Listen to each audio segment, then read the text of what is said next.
So you want to know, is Fort Lauderdale safe? Well, stick around because we're diving into it right now. What's up everyone, it's Tanner and I'm so happy to be back with another video. If you want to know everything about eating, working, living, sleeping, and playing right here in Fort Lauderdale, go ahead and hit that subscribe button and tap the little bell so you get notified every time I do a new video.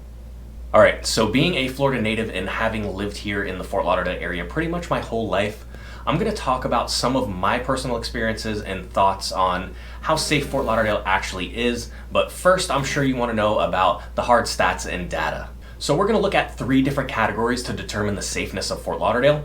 Then I'll get into the real world experiences and opinions that I have, so let's get started. So the first thing we're going to look at is crime. Now, as with any other major city, crime is a factor, but like with anywhere else, you're going to have your good parts of town and you're going to have your not so good parts of town.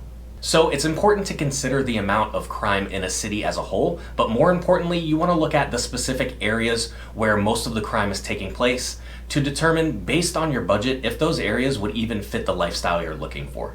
And it's pretty common to find that lower income areas typically have more crime. And that being said, Fort Lauderdale is a major city, so you're going to find everything from people living in poverty to some of the wealthiest people in the world and everything else in between.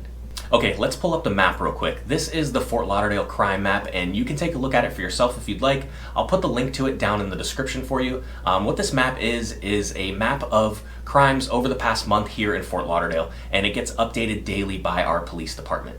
The different colors represent different crimes. So red is for violent crimes, yellow for property, and gray is other. The ones that are gray can also just be reports, not necessarily crimes. For example, some of them are going to be a report of suspicious activity or even found property. So as you can see here on the map, there is a tighter cluster of dots right here in this area, and you guessed it, it's not one of the best areas in town.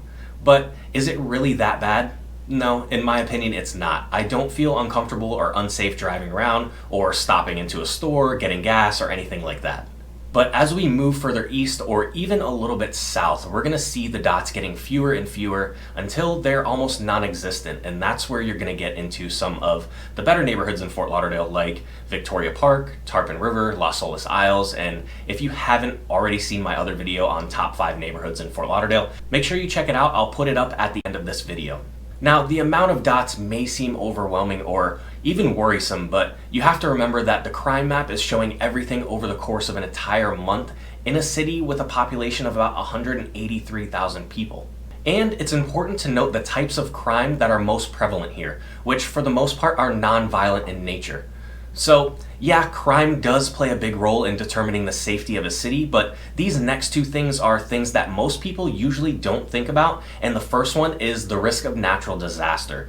You can live in an area with 0 crime, but if you're in a place with a high risk of natural disasters, that's definitely a factor in your safety. So as you may know, Florida can and does get hit by hurricanes.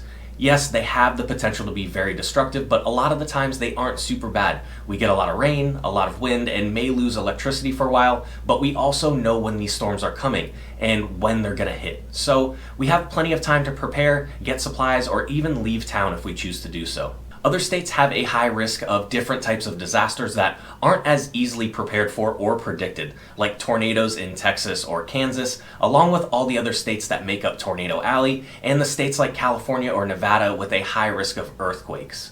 I don't know about you, but I'd rather deal with a storm or disaster that I can prepare for, see coming, and get myself and my family out of harm's way if I need to. The second thing is your financial safety, although we can't take into account for things out of our control, such as natural disasters and pandemics, which they'll affect everyone regardless of where you live in the country, or even for the world in that matter. But you should consider things like the unemployment rate. So in February 2020, the employment rate in the greater Fort Lauderdale area is 2.9%, which is pretty low compared to other states. For example, in Arizona, it's 4.5%, and in California, the unemployment rate is 3.9%. So the unemployment rate is low, but what kind of jobs are out here in Fort Lauderdale? Well, some of the largest employers are Broward County Public Schools, local government, law enforcement, and healthcare. And some other major sectors that have been adding thousands of jobs are hospitality, and of course Florida is a huge tourist destination almost all year round, so that should come as no surprise.